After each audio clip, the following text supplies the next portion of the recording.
This is the My Campaign Coach podcast, where we talk about how to win elections. Every week, we let you hear straight from the best consultants, operatives, and candidates in the game, all for one reason, to help you win. For more information about how we can help you win, visit mycampaigncoach.com. Now, here's your host, Raj Schaefer. Welcome to the How to Run for Office podcast from My Campaign Coach.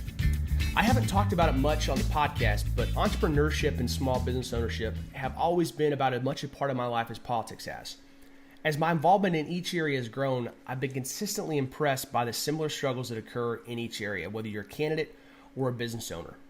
Fundamentally, I think that success in either sphere requires a worthwhile product, effective marketing, adequate capital, a strong team, and systems that run the trains on time. One of the most important things that I've done as a business owner is to surround myself with smart people who can challenge me and share their wisdom into my life and work. Scott Beebe, our guest this week, is one of those men. For the last 3 years, Scott and I have worked weekly together in one of Aaron Walker's Iron Sharpens Iron mastermind groups, and he's also done several months of direct business coaching with me and my whole team. His help was a huge part of getting My Campaign Coach started last year, and I believe the kind of work he put us through is equally applicable to campaigns as to businesses. Scott's company is called My Business on Purpose. They're a multi-broadcast platform that equips, inspires, and mobilizes business professionals to live out their skill set to society as an agent of God's grace. They help small business owners and decision makers uncover the things they cannot see and create game-changing strategies that allow them to take immediate action and live out both their life and business with purpose and intentionality. And I can tell you guys from my personal experience, that's not just a mission statement that they don't live. It's exactly what they did for me and my team and what I've seen them do for lots of others. Scott's a husband, father, strategist, teacher, and business coach. He's lived and worked across the country, but South Carolina is his home, where he lives with his bride, Ashley, and their 3 children. Scott, welcome to the podcast. Raz, I am so excited, and I'm actually sitting out on the back porch looking out over the marsh landscape here in the low country of that beautiful South Carolinian state that you talked about. So I don't get the privilege of living in a nation called Texas, but I get to live in a state called South Carolina, and it's not a bad gig. That's not a bad place to live, and you got a beautiful family to surround yourself with. You're playing Bachelor this week, but I hope your bride gets back from the mission trip soon and finds all the other BBs alive and well there at the house. Me too. I told her, I said we're actually flying out to meet them in Europe. And I told him, I said, if you can see me and our 2 boys arrive, and we've got a pulse and we're breathing, then I win. Like I've jumped the hurdle. So anyway, that's the goal. That's a nice low bar that I'm pretty sure you can reach. I hope so. Well, let's get started kind of telling folks a little bit more about you. I think some folks may think it's kind of weird to be bringing on a business coach to a political campaign podcast, and we're going to explain why that's not the case. But before we get to talking about that application and why it's important, tell us a little bit more about yourself and how you got started in coaching. But I also want you to mention how in the world you managed to end up a walk-on member of the University of South Carolina football team. Yeah, my blueprint, Raz, is very uncoordinated. Actually, a lot like my physical capabilities. It's just very scattered and non-linear, I guess, when I look at it. I was the son of an engineer, and we grew up all over the country. We just kind of followed the work and the promotions literally around the country. So I was born right outside of D.C. So all of you political folks that hub yourself around the Beltway, that's actually where I got my start in life, quite literally. And then we moved there from Charlotte to Houston, Texas, up to Portland, Oregon, spent a significant amount of time there. And then finally finished high school in Greenville, South Carolina, and then found myself at the university by the same state name. So there in the hub in Columbia, state capital, and was at the D1 football thing was a little bit bizarre. I had only actually played 1 year of high school football. My senior year, I was in the band, actually played percussion and drums and all of that, and decided my last year, heck, why not? Let's try football. And I started trying to learn how to be a deep snapper. For those who don't know, that's where you throw the football upside down. So it's like an upside down quarterback that you only get to play, 6-10 plays a game, something like that. And so I was an upside down quarterback where you throw the ball upside down 15 yards as fast as you can, usually within about 0.8 seconds or less is what they were looking for. And in high school, Raz, I was just really bad at it. So I tried, just could never get it. And ended up having to lobby to get a letter from the coach at the end of that year. I just was not very good at football. And I'm not self-deprecating. I just really wasn't that good. And so my freshman year of college, my roommate actually was a 4-year starter at the same high school. We both went to the same high school, and just a rock star athlete. But he didn't play in college. He was a manager for the football team. He came home one night.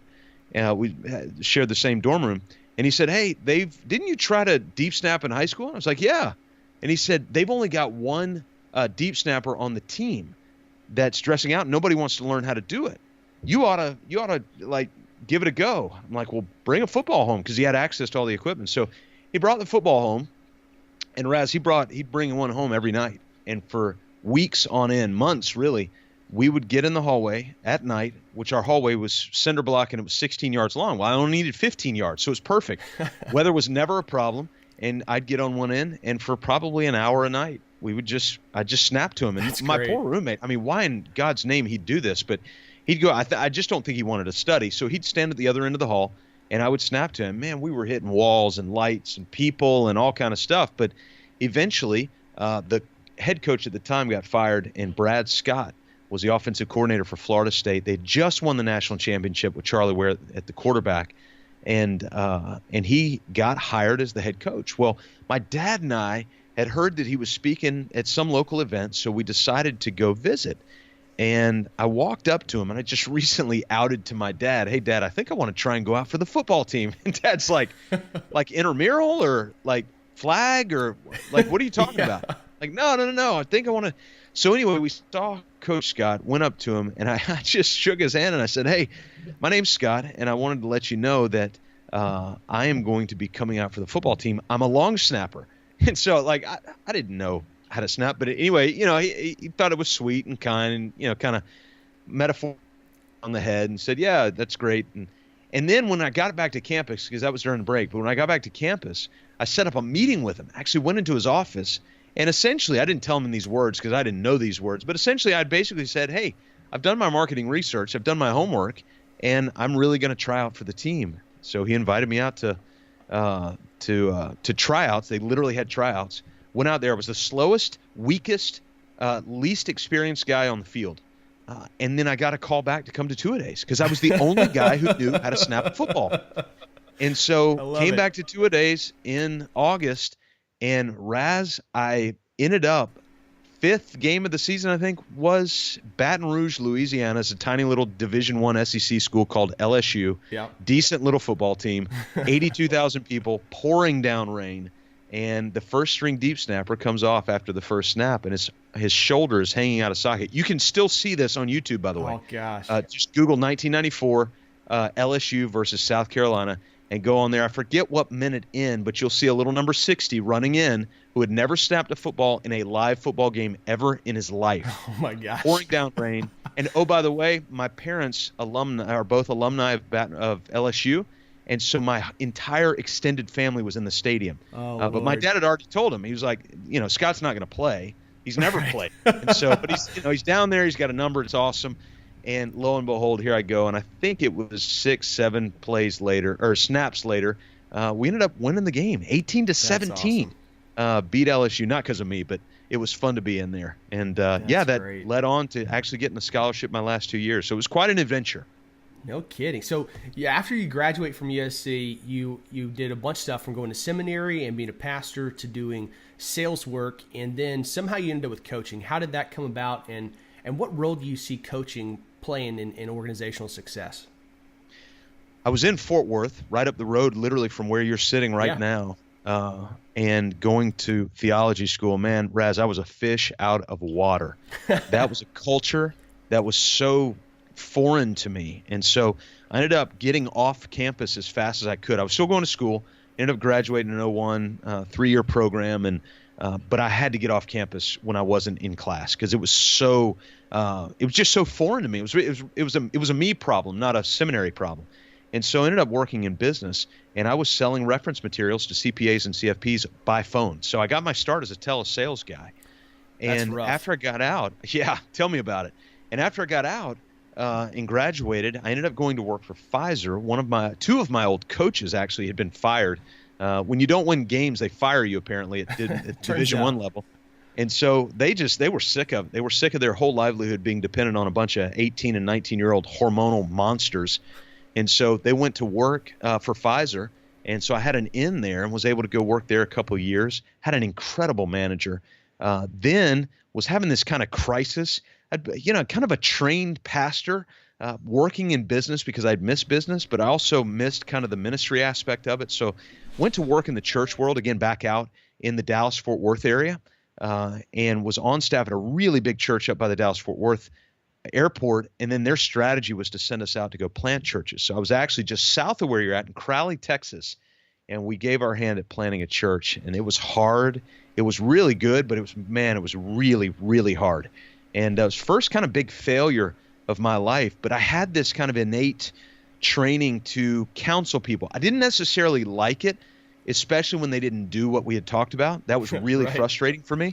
But the talking through it, the seeing things that they couldn't see, that I felt like I was really good at that. And people would tell me I was really good at that. And so I went back to work for Pfizer, actually out of the Savannah, Georgia area, because we had a friend who asked to come help him plant a church. And so, but I didn't want to be on staff at a church anymore. So went back to work for Pfizer, did that for about 6 years, and then had an opportunity. We've been volunteering in Nigeria since 2006.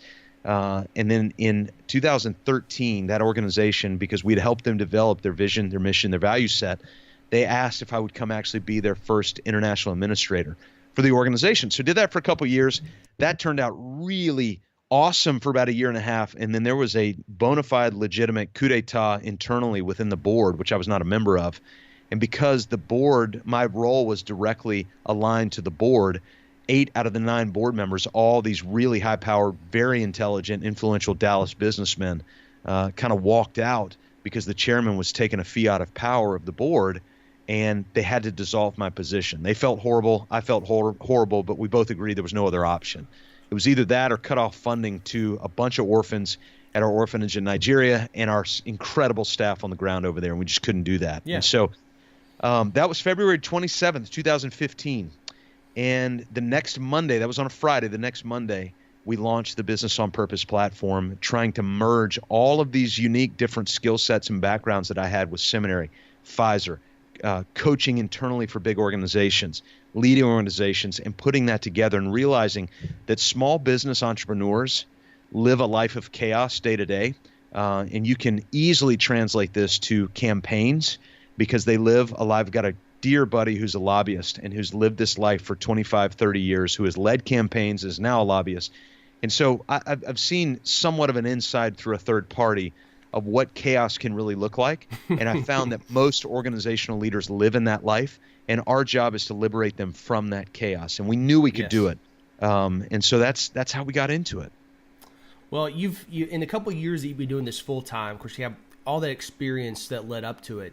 You've done an incredible job and really built a reputation as somebody that, especially when it comes to the core issues of building a mission, vision, values, and systematizing your business so that you're working in, not on your business.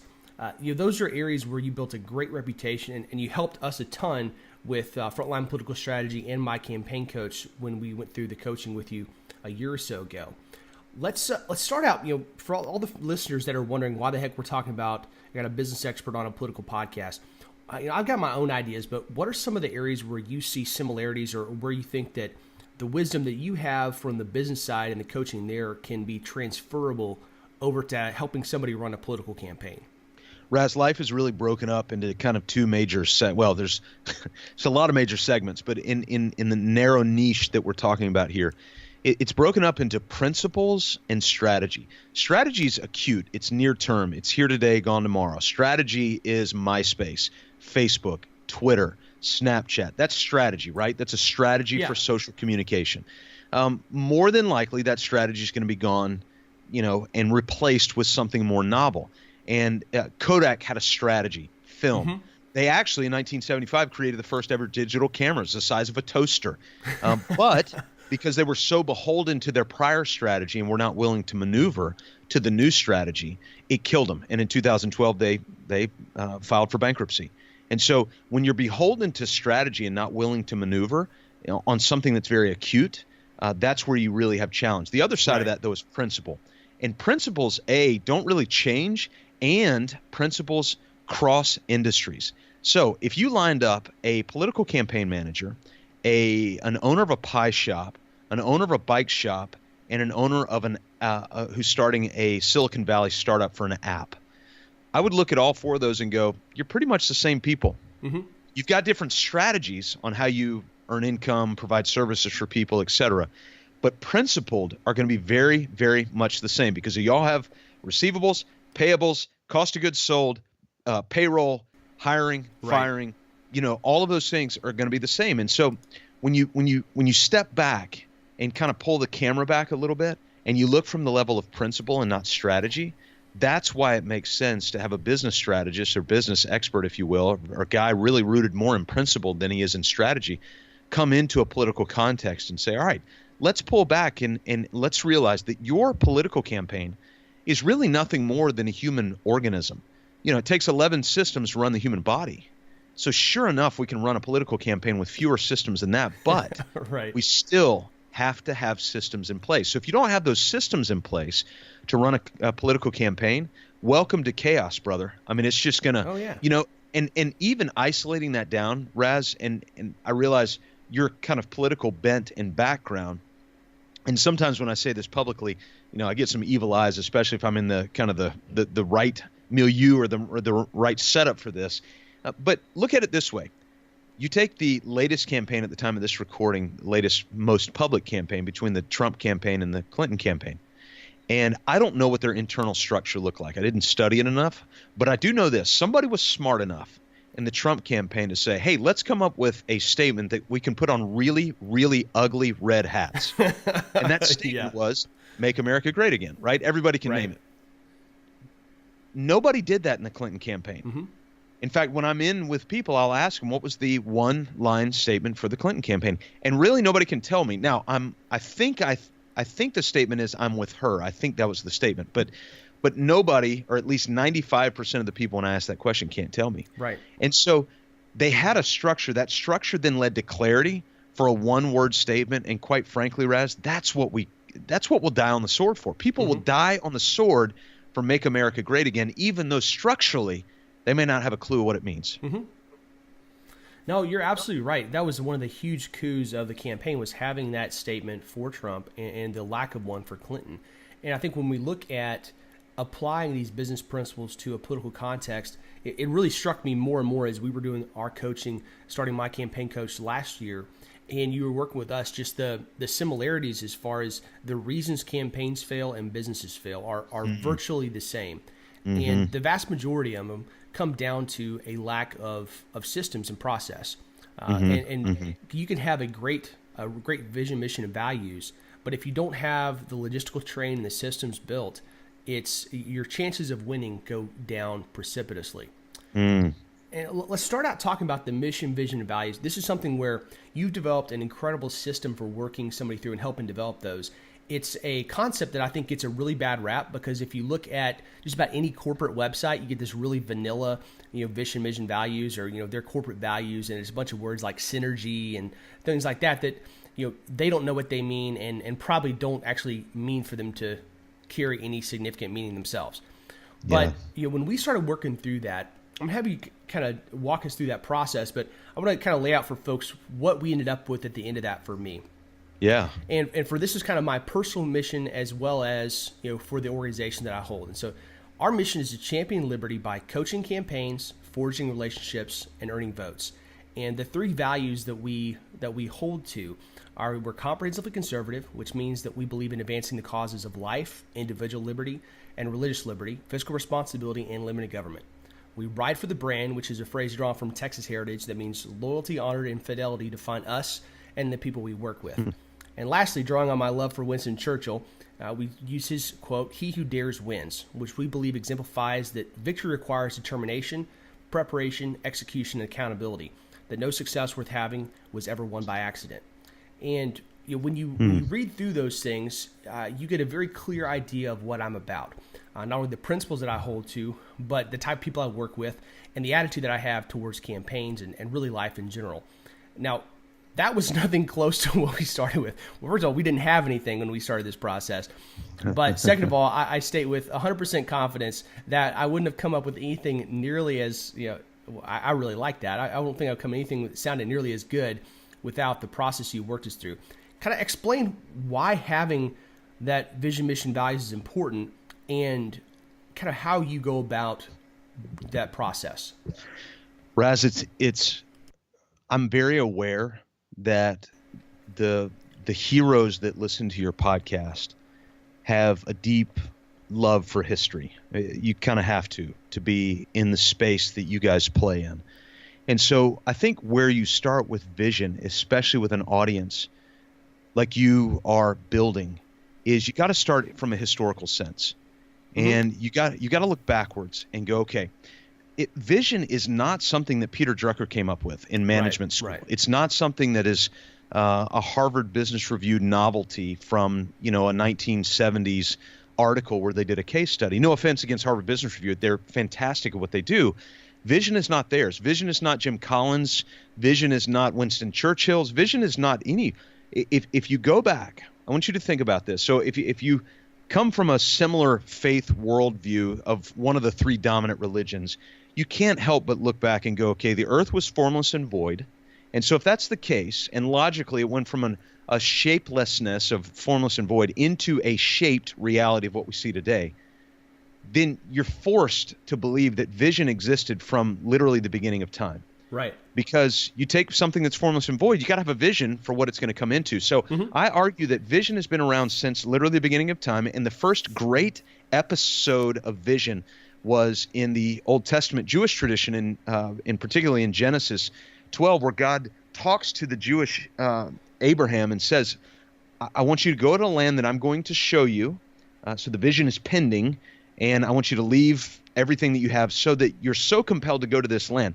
And so today, at the date of this recording, there is still that land that still exists with those people on it because of a vision that was handed down thousands of years ago. That's how powerful vision can be.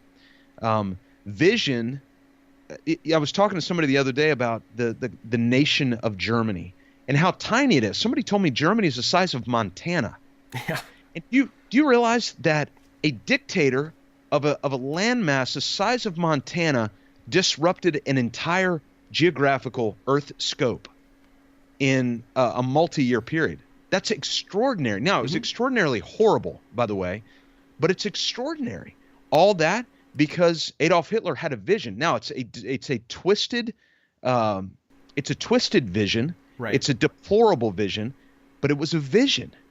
And so what we tell people all the time, and we don't tell people this because we came up with it. In fact, God himself came up with this, is documented in Habakkuk. Habakkuk was the whining prophet who was whining to God for a couple of chapters. And finally God said, hey, I want you to write the vision down so that those who read it may run. And so we jump to those who read it may run, but we jump over the write the vision down. Yeah. And I heard Dave Ramsey speak at Entree Leadership a few weeks ago, and he was adamant, you have to write it down. You have to write it down. If you don't write it down, it's not going to get done. And so, Raz, for you guys, what you were talking about in building out your vision, your mission, your values, and I appreciate the kind words. The reality is, though, you guys are the ones who wrote it down. You guys are the heroes of the story. You're the ones who implemented it. And so it's one thing to bring in a guy like me to say, hey, I can coach you through the process. But at the end of the day, you have to decide if you're going to write it down and follow it. And when you write it down, what you offer now is a powerful magnet. And that magnet either attracts or it repels. And you can decide, if I were to ask people, hey, hop in the car with me. First question is, where are we going? And if I told you, we're going to the landfill down the road, you want to go? You're like, not really. But if I told you, hey, we're going to the beach on Hilton Head, and it's a beautiful sunny day, and I've got food and drink out there with your favorite book and a pair of sunglasses. You want to go? You'd be like, yes. So now I've given you the details of where we're going, so you make the decision whether or not you want to come or you want to go. And so that's kind of a contextual backdrop for vision. So now let's fast forward, because you use the word like a vanilla, something very general, and this is the struggle. So when people hear vision, they don't think about the rich historical context. What we think about is some silly looking placard on the side of the wall that nobody ever looks at, and nobody's dared memorized and revisited. And it says something like this: we want to be the world's greatest campaign, flying unicorns and jelly beans so that we can love all people and, hug everybody. I mean, it's so just, it is the word vanilla. It's so vanilla, and it's not specific. A vision is a detailed snapshot of the future of whatever it is that you're building: a campaign, a business, a family, a marriage, children, whatever it is that you're building. A vision is a detailed future snapshot of whatever that looks like. Now, that's very different from mission. So you look at vision and you look at mission. Mission is exactly what Trump put out: make America great again, whether you like it, whether you don't like it. And I'm not going to tell you which way I fall, but that's his mission. And so well, I don't know if I can go here, but let's try. So the process of distilling moonshine, we live near the hills of the Smoky Mountains. You've got this process for distilling moonshine where you got these guys that they make this big 55-gallon drum vat of mash. I have no idea what's in it, and it doesn't look particularly enticing. Just imagine running or kind of runny oatmeal is sort of what it looks like. And then they've got this process where they put it under fire somehow, whatever. I don't know how it works, but out on this little copper pipe on the other end is a drip. And that drip is really clear moonshine. And it just comes a drip at a time. And my guess is, I've never had moonshine, but my guess is that drip comes with a lot of power when you take that drip down. Yep, it does. Okay, so your mission is really nothing more than a distilled version of your vision. So you take all the detail in your vision, pages of detail, you burn it, you put fire under it, and that drop that comes out, that's your mission. And so we've got 3 pages. I know you've got multiple pages in your vision. Yeah. We've got 3 pages in our vision. But when you distill that down and say, hey, Scott, you can't memorize all that. So what is it that you do? We liberate small business owners from their chaos. That's the distilled version of our vision. And so instead of seeing a vision placard that says we want to, hug unicorns and eat jelly beans, and then a mission placard that all you've done is taken your vision placard and just rearranged the words. So now to eat unicorns and hug jelly beans, or what? I mean, it's just you're flipping that stuff around. Yeah, it's just now what you've got is space. Yeah, now you've got something that you can really and now here's the magic. Is when you revisit that stuff on a regular basis, and as you well know, we ask people to put that in their weekly meeting agenda. So you revisit it, at least the mission and the values every week. And so that's that's vision and mission. And I'll stop there and see if you got any questions about that, and then we can dive into values for a minute. Well, I really like the way you explain this process to me. It's like your vision is where you want it to go. That's the destination. The mission itself, that's your vehicle. That's the process. That's the way that you're going to get there by following and sticking to your mission. That's how you're going to achieve your vision. And then from there, the values, that's really you're setting up the guardrails for how you're going to operate. The rough rules that you will not break, and the guiding principles are going to help keep your mission online. And for me, that's I find that especially powerful because as a Christian and working in politics and believing that this is the field that God's given me to toil in, it's very important to me the type of people that I work with and the type of campaigns I work for, because I see the policy outcomes and the actions of these men and women in office as an extension of my success or failure. So my success or failure is not dictated necessarily by a win on election day. That's not my success. My success is if the people that I get to help over time are doing right things, doing good principled actions, and voting for and passing good legislation in office. And so my success or failure is not defined all the time by a high win rate. It could be good or bad years down the line. And so when you look at my values, I define what I care about. I define the type of people I'm willing to work for, and I define the type of campaigns and operations I want to have, and they have equal application to the people that I hire that are vendors for me, that are subcontractors, as well as for candidates. And it's been very helpful for me to have those clear lines, because I've had campaigns come to me and say, hey, Raz, we want you to come do block walking for us, or we want you to coach us. And I can look very clearly to the type of people, being exemplified by loyalty, honor, fidelity, or the types of causes, looking at life, individual and religious liberty, fiscal responsibility, and limited government. And it's pretty easy for me to tell if they're a deal breaker or not. And if I can identify a deal breaker, we don't agree on life, or I don't believe that there's somebody that has that's honor or truthful. Those are clear dividing lines and are reasons that I've not done work for campaigns in the past. It's really, really helpful for me.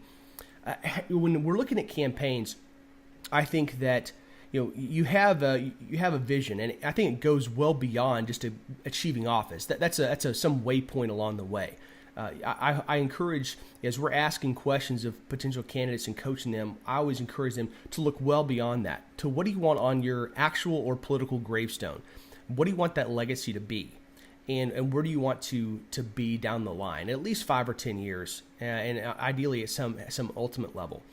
And then if your achievement of public office, being elected, it should further that. It should further your mission, and it should further your vision. But neither one of those is defined by winning a campaign. If it is, then you're really not the kind of person I want to work with in the first place. Yeah. Because it has to serve some greater purpose, both as far as your mission and vision. But you got to know what those are to know if you're running for office or achieving that office is actually going to be helpful there.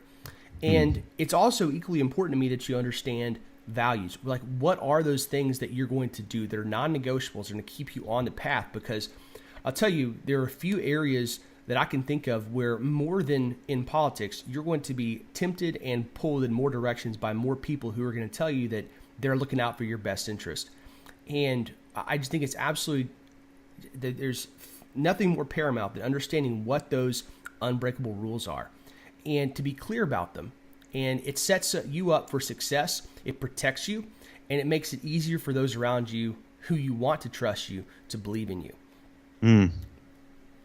Absolutely. No, I mean, and Raz, honestly, this is so crucial in the political space because you are forced constantly to have to, politics is really nothing more than decision-making and diplomacy, or diplomatic decision-making, maybe we should say. It's a continual conversation and maneuvering. And so how in the heck are you – so look at politics this way. It's a big blue ocean, right? How in the heck, when you're on a boat in the middle of the big blue ocean, do you know if you're still anchored over the same spot you intended to be anchored over in the first place? You drop an anchor. Your vision, your mission, and your unique core values are your anchor, so that when somebody comes to you wanting to strike a deal, they're wanting to build a compromise, you've got to be able to look at something as an anchor to go, okay, we're going to move within a perimeter of X in order to strike deals. But as soon as we escape that perimeter, then we can't go there because we're out of our range at that point. And if you don't have these things articulated, these aren't just talking points, by the way. That's strategy. These are principles. These are things you don't move from. One of my favorite values that you mentioned before is ride for the brand. It gives the anchor to say, we're going to do this, we're not going to do this. It makes things not necessarily black and white, but my goodness, it gets close. And that's what we need in decision making, because if not, we are going to be floating all over the ocean. And when you float all over the ocean and don't have a singular place to fish, we live here near the coast. So I've been out on these boats and I've seen gas run low when you're out in the middle of the ocean. You don't want gas to run low out in the middle of the ocean. That's not a good place to be.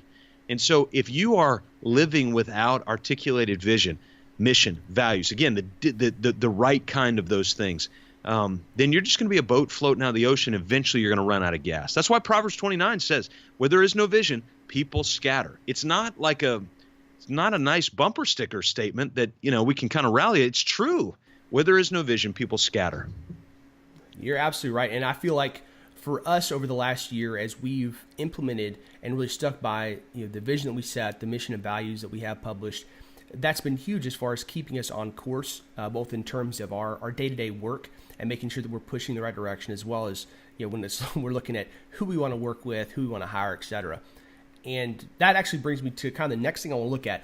One of the biggest problems that I see in campaigns is on the staff side. Finding good people, retaining them, and getting rid of the bad ones. And we've talked multiple times. It seems like it comes up every time on the mastermind group we have a discussion of personnel. It's like hire slow and fire fast, and this idea that we can't we can't bring people on too fast. We got to make sure they're the right fit. But if they're not, if it turns out we were wrong or something happens, we got to get rid of them before that cancer takes over the body. One of the first things that we did as we were analyzing, even before we got into looking at job roles and those kind of things, was you had each of the guys on our team take the DISC personality profile. And I'll admit that when we first started doing this, I wasn't really sold on it, because I've taken a lot of personality tests over the day from high school and college and different employers, and I was always fairly dubious about the results, because honestly there was very little follow through, and I didn't feel like it gave me actionable information to help me improve, and nor did I feel like my employer actually used it to make me a better employee or help manage me better. But as we started working through with the DISC profile test, after taking that and working through it with you and you kind of interpreting that for me, I really learned a lot about how I operate. And I kind of took some of those insights and I spent time considering how might those have affected decisions I made in the past. And it became really clear to me that I had some areas where I was strong or weak, and I was able to start kind of compensating for some of those, to embrace those strengths and put myself in situations where I felt like those strengths could have a bigger impact, as well as try to remove myself or hand over responsibilities in spheres of authority where I was weak to others. And it was a huge help. I don't want to spend a ton of time on it just because I want to really focus on the hiring, firing, and building systems. But talk a little bit about the DISC profile test and why it's important to understand yourself and the people you hire. Because I'm going to include a link in the blog post on this where people can go and they can purchase a DISC profile test and the interpretation stuff through your website. Because I really encourage folks to take that, especially as candidates, because I think it has huge value. Yeah. So Raz, here's the thing. You talk about the profiling and then you're using the term systems. Profiling is actually a process within the hiring structure that needs to be, quite frankly, in every campaign. And here's why. And by the way, DISC, Myers-Briggs, Colby, Berkman, I don't care. I don't care what you use, because it goes back to principle. So DISC is a great strategy for today. 100 years, somebody else might come up with something different. So we just happen to use the DISC, and we've done hundreds of these things and have gotten very good at it. And so that's what we feel comfortable in. But what I'm more interested in is when you look at another human being eyeball to eyeball, what you're looking at is a subjective representation of that person. It's what sportscaster Colin Cowherd calls the eyeball test. And so you're giving them the eyeball test. And we always say, no, judging's bad. Profiling's, man, we do it all the time. Yeah. Every time we look at somebody, even if we don't know them, if we're just passing them by, we judge them. If I'm walking down the street and I've got neck tattoos and I'm wearing my hat sideways and my pants are on the ground, you're going to judge me. Mm-hmm.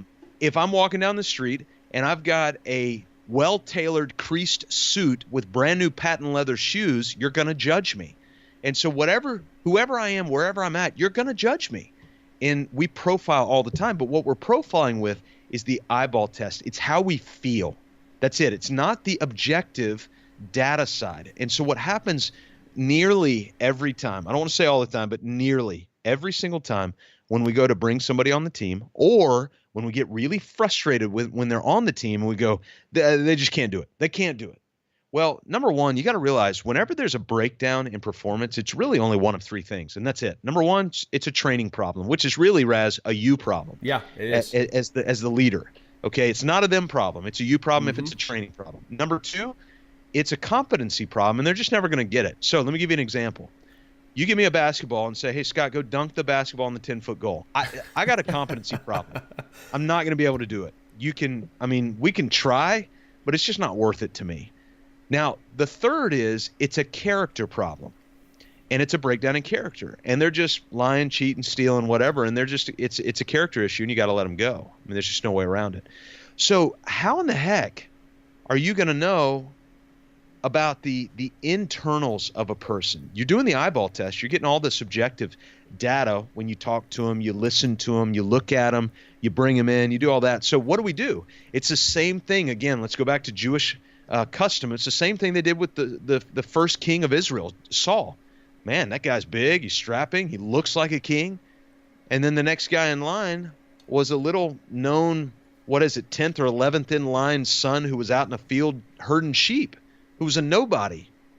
And because they realized that we all look at what's outside, but frankly, what we need to be doing is balancing that with what's inside. Mm-hmm. And so what the profiles do is they allow you to take an objective look. So now, if I'm sitting in front of Raz Schaefer looking at the potential of bringing Raz into the organization, now I do the eyeball test. I have the conversations.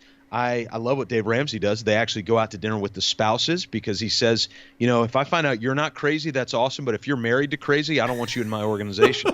And so they have those conversations, and they're doing an eyeball test. But they also are relentless about doing the objective measurement as well. And that's where DISC profile comes in. It's the objective measurement for me to look at you and go, okay, I'm hiring for a salesperson. Well, and this is a longer conversation, but if I'm hiring for a salesperson and you come back to me as a CS in profile, man, I'm not going to waste your time. And I'm not going to waste my time.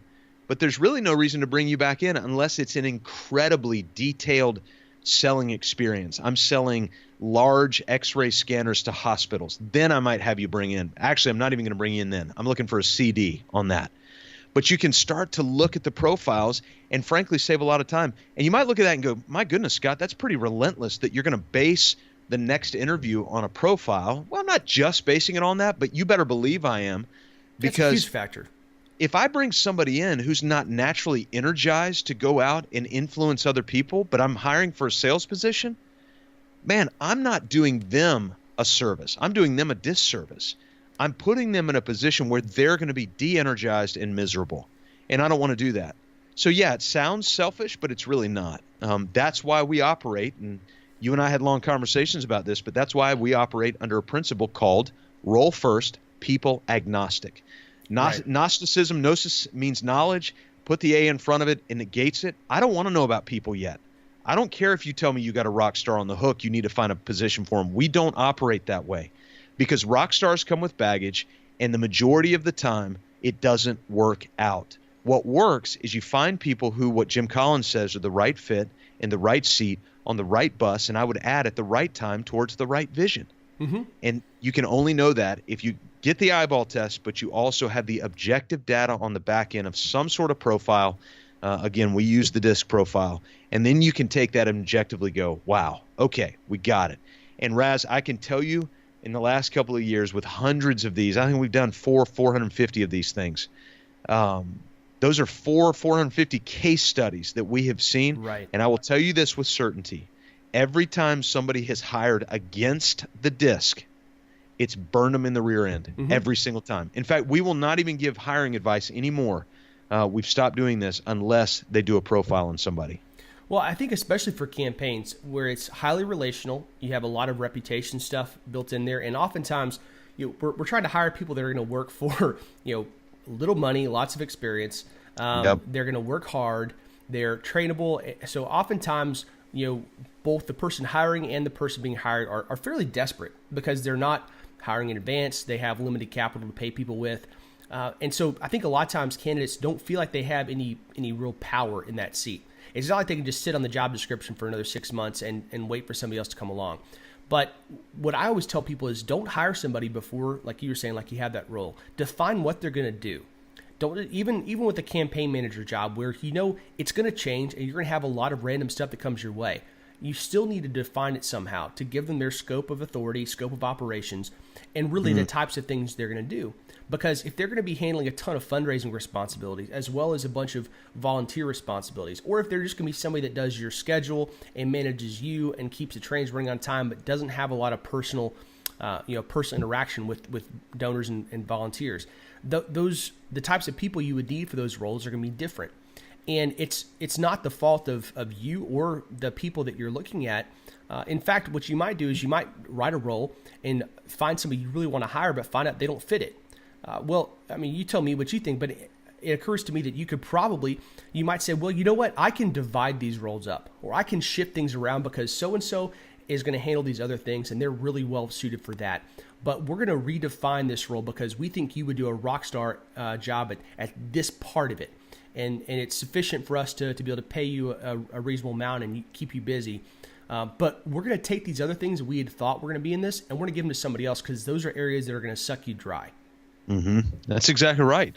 Why in the heck would we put somebody in a role that's going to suck the day life out of them just because they need a job? We don't want to do that. And that's why the methodical, it's interesting, Raz, as we talk to small business owners, and this goes for campaign leaders as well. But as you grow in the organization, you go from being a player to a player playing with other players is kind of a second step. Then you go to a kind of an owner-player mindset where you start to go, oh my goodness, we've got to send out bills and receive payments and do taxes and all that other kind of stuff. And then what happens is you make a shift and you start to kind of go player, coach, owner. And now it starts to get really complicated because not only are you playing the game a little bit yourself, but you're also coaching some and training, but you're also having to think with the long-range strategy of an owner. But then you make that shift into owner-coach. And when you do that, one of the things you become relentless about when you make the shift into owner-coach is personnel. Think about Bill Belichick or whoever your favorite football coach is, whoever your favorite soccer coach, wherever you're at in this world, whoever your favorite coach is, what's the one thing that they've got to be relentless about? It's personnel, because they can't get on the field and they're not allowed on the field.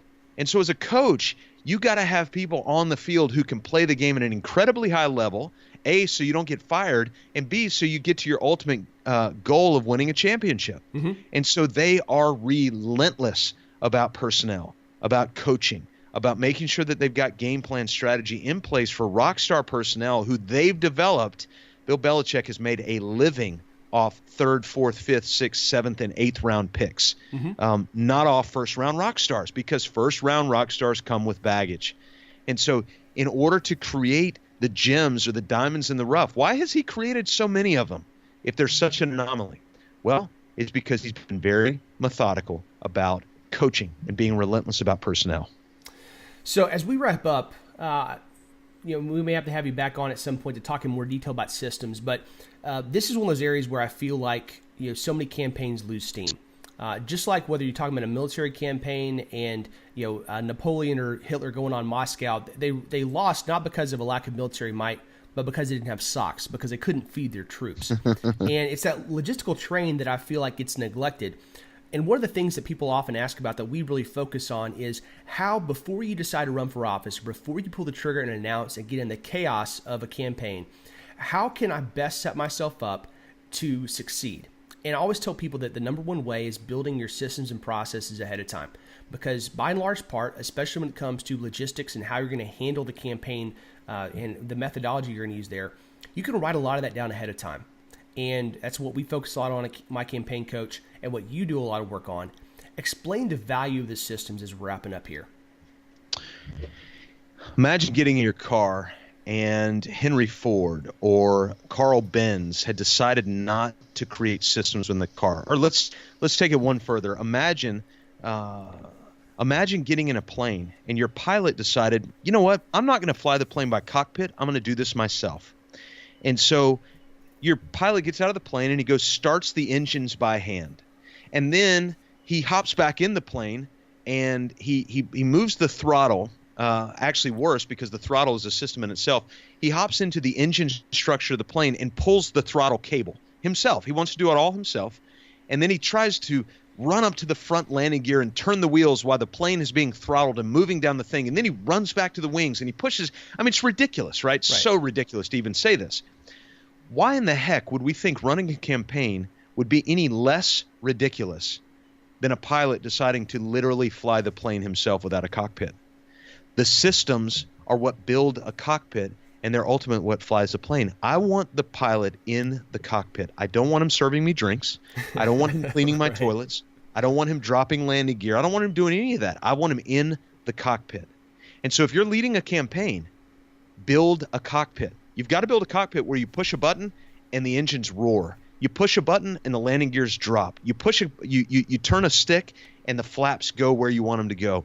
Those are all systems. And if you're trying to run your campaign without systems in place, which require time and deep work, what Cal Newport calls deep work, then your plane's going to have a tough time getting off the ground. Well, I think that's something that probably requires its own podcast just on that. But it's something, just the importance of building those systems, understanding the way you're going to operate, and having a plan for how you're going to handle certain situations. That takes a lot of time. So a lot of what we help campaigns with at My Campaign Coach. Where can folks find you online, Scott? Raz, number one, let me push you guys a little bit. If you're a campaign, you didn't ask me to do this, but you can send me a check in the mail if you want. I'm teasing, totally teasing. If you're a campaign, you need what Raz has built. You need it. There's no way around it. You need the structure. You need somebody who's holding you accountable to set aside the time so you can sit down and build these systems to take the plane off. So let me say that first. Then, where you can find us, you can simply go to our online headquarters at mybusinessonpurpose.com. We've always got something free we're giving away on the front of the website there that you can go gain access to and that will serve you. That's our biggest goal, is to help liberate you from your chaos. But I will say this before any of the stuff that we're doing. If you want to build a great campaign, you need to call Raz and the guys and let them coach you to it. Well, Scott, I appreciate that very much. Guys, we're going to include a link in the show notes to go take a DISC personality profile, pay for that, and purchase one over at Scott's My Business on Purpose website. Scott, thank you so much for coming on. It was a pleasure. And to all y'all listening, thanks for downloading and listening to the podcast. If you're able and willing, please go to iTunes and give us a review. I'd love to get some more 5 stars on there and get more feedback from you guys. And to also check out our email list, subscribe to that via mycampaigncoach.com. We're going to be dropping a really cool free ebook to help you answer a lot of questions that you might not even know to ask before you run for office. And that's going to be dropping in about a week. It's going to go out free to anybody on our email list. So make sure you sign up so you get that. And with that, we'll talk to you all again next week. Please subscribe and rate us on iTunes to help spread the word. We'll be back with you next week with more campaign insights from My Campaign Coach.